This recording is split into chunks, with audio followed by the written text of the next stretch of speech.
Acceleration की दो videos हैं। इस वीडियो में हम कंसेप्चुअली देखेंगे एक्सेलरेशन किसे कहते हैं, अच्छी तरह इसको समझ लें। नेक्स्ट वीडियो में हम दो इक्वेशंस हैं यूनिफॉर्म एक्सेलरेशन की, वो बहुत ज़्यादा ज़रूरी हैं न्यूमेरिकल्स के लिए, वो आपको आनी चाहिए। देखिए, एक्सेलरेशन कहते हैं हाउ फास्ट और slow velocity changes, velocity change किस तरह हो रही है, यानी किस रेट से हो रही है, rate of change of velocity. ये वाली डेफिनेशन अक्सर बुक्स में दी होती है, लेकिन स्टूडेंट समझते हैं, उनको इसका मतलब पता है, लेकिन साइजेबल पोर्शन ऑफ स्टूडेंट्स को बिल्कुल पता नहीं होता कि असल में एक्सेलरेशन का मतलब क्या है। Rate of change of velocity को देखने के लिए पहले ये आप रिकॉल करें, वेलोसिटी जो है ये हम डिस्कस कर चुके हैं, ये वेक्टर क्वांटिटी है। इसका मतलब इसका मैग्नीट्यूड होता है जो कि यानी स्पीड है उसकी, लेट्स सपोज यहाँ पर है 10 मीटर पर सेकेंड, और उसकी डायरेक्शन भी आपको मेंशन करनी है, जिसका मतलब ये है कि वेलोसिटी के जब भी चेंज होगी, when you talk about change in velocity, तो उसमें या तो उसका मैग्नीट्यूड चेंज हो रहा होगा, यानी ये चीज़ चेंज हो रही होगी तो हम कहेंगे वेलोसिटी चेंज होगी। ये पहले 10 मीटर पर सेकंड थी, थोड़ी देर बाद 1 सेकंड बाद ये 15 मीटर पर सेकंड होगी, तो आपने कहा कि वेलोसिटी चेंज हुई। या फिर डायरेक्शन चेंज हो रही होगी, यानी सिर्फ डायरेक्शन चेंज हो रही है।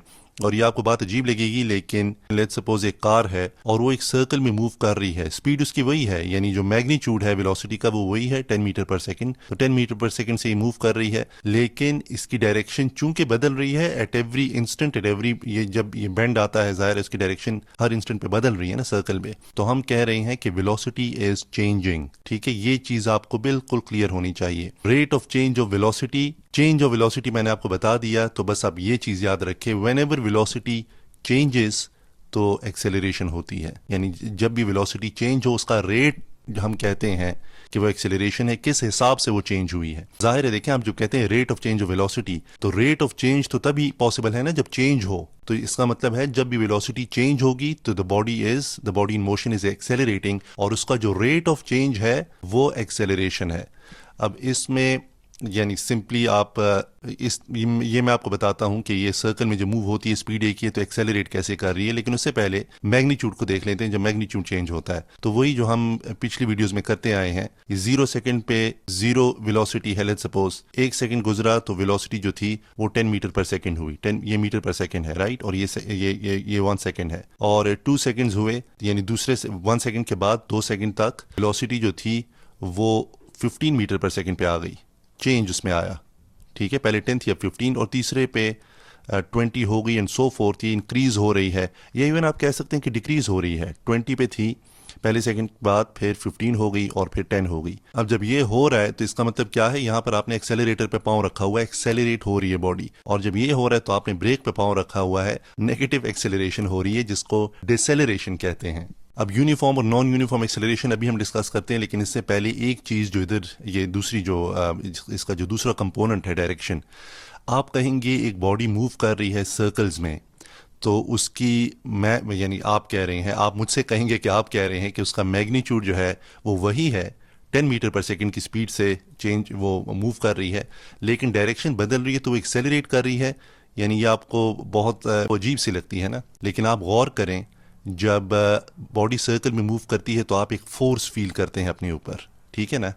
आप यानी जाहिर है आप स्ट्रेट लाइन में जा रहे हो तो यू डोंट फील दैट, अगर स्ट्रेट लाइन में यूनिफॉर्म वेलोसिटी के साथ जा रहे हैं, स्ट्रेट लाइन में यूनिफॉर्म वेलोसिटी के साथ आप जा रहे हैं, तो आप वो फोर्स फील नहीं करते। लेकिन when you are moving in a straight line with uniform velocity, there is no feeling of acceleration. अगर वेलोसिटी यूनिफॉर्म है तो आपको फील नहीं आती ना, आप बहुत आराम से सुकून से जा रहे होते हैं।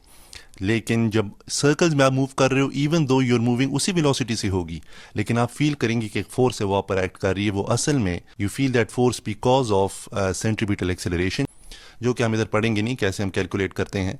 लेकिन आपको सिर्फ इतना पता होना चाहिए कि जब बॉडी मूव करे सर्कल्स में, या इवन जब डायरेक्शन चेंज होती है उस वक्त आप फील करते हैं कि एक बस में आप जा रहे हैं, आप खड़े हुए हैं, और वो बस एक डायरेक्शन में जा रही थी तो आपको एक जर्क सा लगता है, राइट, आप गिरने लगते हैं, इसकी वजह एक्सेलरेशन है। ऑल्दो जो बस की जो वेलोसिटी का मैग्नीट्यूड है वो चेंज नहीं हुआ, वो लेट्स सपोज वही 50 किलोमीटर पर आवर पे जा रही है, लेकिन आप एक्सेलरेशन फील करते हैं जब बस टर्न लेती है। तो एक्सेलरेशन क्या हुई, या मैग्नीट्यूड चेंज हो रहा हो, या डायरेक्शन चेंज हो रही हो, या दोनों चेंज हो रही हो। और उसके लिए जो बुक्स में एग्जाम्पल दी जाती है वो ये है, देखें, ये लेट्स सपोज जो कार है वो 30 मीटर पर सेकंड से ट्रैवल कर रही है और थोड़ी देर बाद वो लेट्स सपोज 4 या 5 सेकंड्स के बाद वो स्पीड उसकी एकदम बूस्ट अप करती है, 40 मीटर पर सेकंड में पहुंच जाती है 30 मीटर पर सेकंड से। यहाँ पर एक्सेलरेशन हुई है क्योंकि मैग्नीट्यूड चेंज हुआ है, ठीक है, ऑल्दो डायरेक्शन वही है।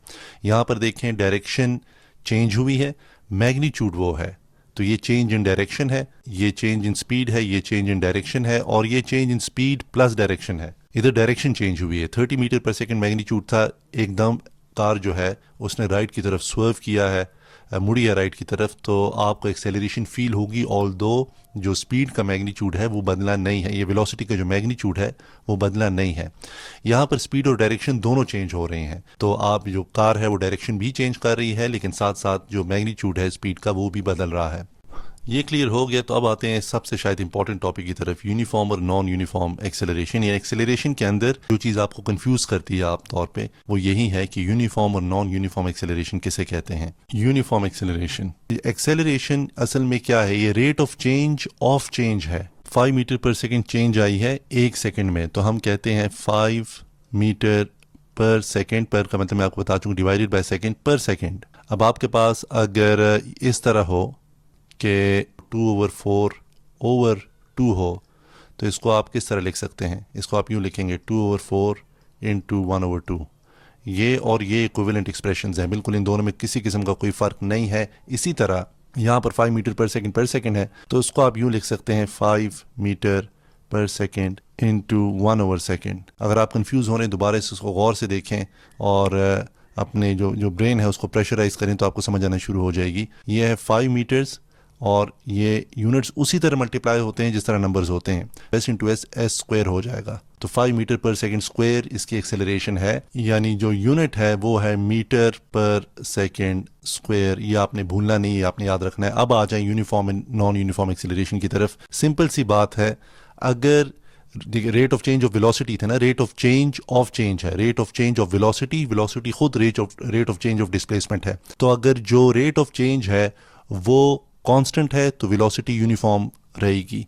वेलोसिटी चेंज हो रही है लेकिन जो रेट ऑफ चेंज है, यानी जिस रेट से चेंज हो रही है वो रेट चेंज नहीं हो रहा। और ये हम एग्जांपल कर चुके हैं, लेकिन इसको ज़रा बड़ा करके लिख देते हैं, शायद ज़्यादा आपको समझ आनी शुरू हो जाए।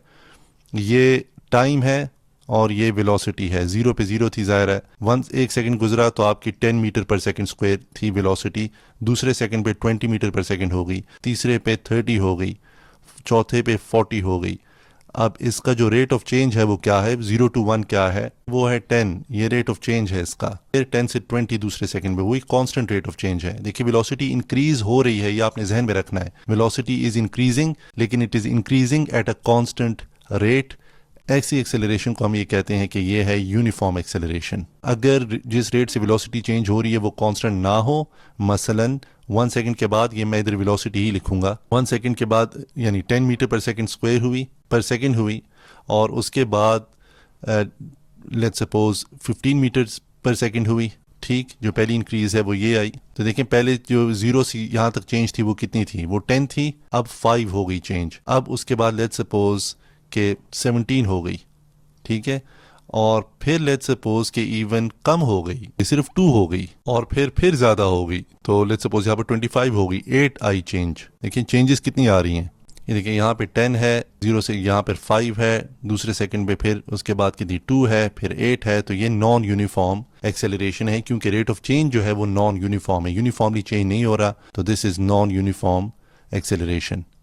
ये तो थी यूनिफॉर्म और नॉन यूनिफॉर्म एक्सेलरेशन। अब अगर वेलोसिटी जो है वो यानी रेट ऑफ चेंज उसका यूनिफॉर्म है लेकिन वो कम हो रही है, देखिए यहाँ पर इंक्रीज हो रही थी वेलोसिटी 10, 20, 30, 40, लेकिन लेट्स सपोज कम हो रही है, तो अभी 0 सेकंड पे हमारे पास लेट्स सपोज जो वेलोसिटी है, अभी हमने काउंट शुरू नहीं किया, लेकिन एक कार है उसको हम देखते हैं तो वो 40 मीटर पर सेकंड से जा रही है, और उससे जो अगला सेकंड गुजरता है तो उस पर इसकी जो स्पीड है वो कम होकर 30 मीटर पर सेकंड रह जाती है। उससे अगले सेकंड पे ये हो जाती है 20 मीटर पर second, and the next second उस पर क्या होता है 10 मीटर पर सेकंड। अब इसमें डिफरेंस उतना ही आ रहा है 10, 10 और 10 का, लेकिन यहाँ पर जो वेलोसिटी है वो डिक्रीज हो रही है, तो इसको हम क्या कहेंगे, ये नेगेटिव एक्सेलरेशन है। ठीक है, तो ये यूनिफॉर्म एक्सेलरेशन तो है, ये यूनिफॉर्म डिसेलरेशन है। ठीक है, और इसको हम क्या कहते हैं, इसको हम नेगेटिव एक्सेलरेशन भी कहते हैं, क्योंकि वेलोसिटी डिक्रीज हो रही है, मैं rate of change of decrease in velocity बता रही है।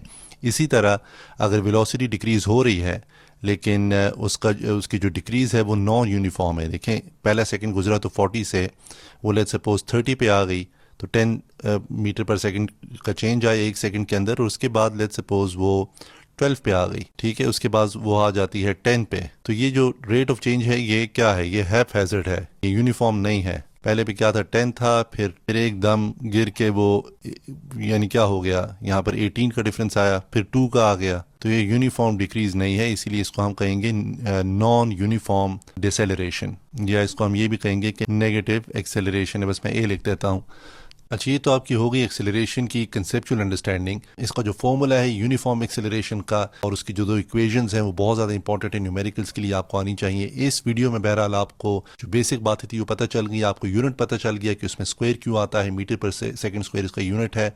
आपको डेफिनेशन का ज़ाहिर है पता चल गया, आपको ये पता चल गया कि स्पीड चेंज हो या डायरेक्शन चेंज हो या स्पीड और डायरेक्शन दोनों चेंज हो तो एक्सेलरेशन होती है। आपको डिसेलरेशन के कॉन्सेप्ट का पता चल गया, आपको ये पता चल गया इसको नेगेटिव एक्सेलरेशन भी कहते हैं, और यूनिफॉर्म और नॉन यूनिफॉर्म एक्सेलरेशन क्या होती है। लेकिन इक्वेशंस के बगैर आप कैलकुलेशन नहीं कर सकेंगे, तो वो आपको बिल्कुल क्रिस्टल क्लियर होना चाहिए कॉन्सेप्ट, इसलिए इससे अगली वीडियो आपने लाजमी देखनी है।